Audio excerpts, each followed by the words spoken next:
ருசியா non veg சாப்பிட்றவங்களுக்கு Kumaran brand கருவாடு. Kumaran brand கருவாடு ஊரே மணக்கும் உன்னத சுவை.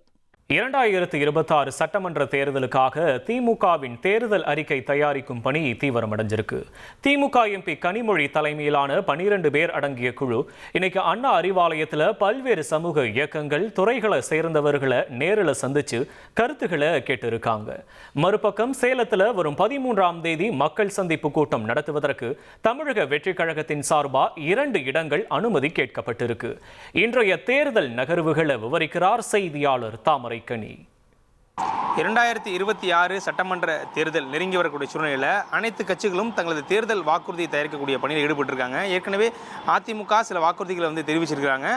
இது ஒரு புறம் இருந்தாலும் ஆளக்கூடிய திமுக அரசு தற்போது அந்த முதல் கூட்டத்தை கூட்டியிருக்காங்க. தேர்தல் தயாரிப்பதற்கு திமுகவினுடைய துணை பொதுச் செயலாளர் கனிமொழி தலைமையில் ஏற்கனவே குழு என்பது அமைக்கப்பட்டிருக்கிறது. அந்த குழு இன்றைய தினம் திமுகவின் தலைமை அலுவலகமான அண்ணா அறிவாலயத்தில் தனது கூட்டத்தை கூட்டியிருக்காங்க. இன்றைய தினம் அந்த கூட்டத்தில் பொதுமக்களுடைய கருத்து கேட்பு மூலியமாக இந்த தேர்தல் வாக்குறுதிகள் தயாரித்து வருவதாகவும் ஏற்கனவே பொதுமக்களிடமிருந்து கருத்துக்கள்லாம் பெறப்பட்டிருப்பதாகவும் தெரிவித்திருக்கிறார்கள். இந்த தேர்தல் அறிக்கையை பொறுத்த வரைக்கும் மார்ச் 8ஆம் தேதி திமுகவினுடைய மாநில மாநாடு திருச்சி நடைபெறுகிறது. அந்த மாநாட்டில் முதலமைச்சர் மு.க. ஸ்டாலின் சில தேர்தல் வாக்குறுதிகளை வெளியிட இருப்பதாகவும் தகவல் என்பது கிடைத்திருக்கிறது. எனவே 2021 சட்டமன்ற தேர்தலில் 505 வாக்குறுதிகளை திமுக அறிவித்திருந்தது. ஆனால் இந்த சட்டமன்ற தேர்தலில் 500 தேர்தல் வாக்குறுதிகளை அறிவிப்பதற்கான வாய்ப்பு இருப்பதாகவும் தகவல் என்பது கிடைத்திருக்கிறது. இதெல்லாம் ஒருபுறம் இருக்க, தேர்தல் களம் தமிழக வெற்றி கழகத்தை எப்படி சூடு பிடிச்சிருக்குன்னு பார்த்தீங்கன்னா, வரக்கூடிய 13ஆம் தேதி சேலத்தில் தனது மக்கள் சுற்றுப்பயணத்தை விஜய் தொடங்க இருப்பதாக தகவல் என்பது கிடைத்திருக்கிறது. ஒரு நீண்ட இடைவெளிக்கு பிறகு தனது மக்கள் சந்திப்பு கூட்டத்தினை சேலத்தில் சந்திப்பதற்கு விஜய் முடிவு செய்திருக்கிறார். எனவே 13ஆம் தேதி அந்த கூட்டம் நடத்துவதற்கு சேலம் மாநகராட்சி காவல் ஆணையரை அணுகி கட்சியினர் ஏற்கனவே மனு என்பது வழங்கப்பட்டிருக்கிறார்கள். எனவே இன்னும் ஓரிரு நாட்களில் அந்த மனு குறித்தான அந்த முடிவு என்பது காவல்துறை தரப்பை தெரிவித்த பிறகு விஜயினுடைய அந்த மக்கள் சந்திப்பு கூட்டத்தை ஏற்பாடு என்பது நடைபெறும் என தமிழக வெற்றி கழகம் தரப்பில் தெரிவிக்கப்பட்டிருக்கிறது. இன்னொரு புறம் பார்த்தீங்கன்னா, அதிமுகவை தொடர்ந்து ஒன்றிணைக்க வேண்டும் என்று குரல் கொடுத்து வந்த சசிகலா தற்போது ஒரு புதிய அறிவிப்பினை வெளியிட்டிருக்கிறாங்க. என்னென்னு பார்த்தோன்னா, ஒரு புதிய கட்சி அவர் தொடங்க இருப்பதாக தகவல் என்பதும் கிடைத்திருக்கிறது.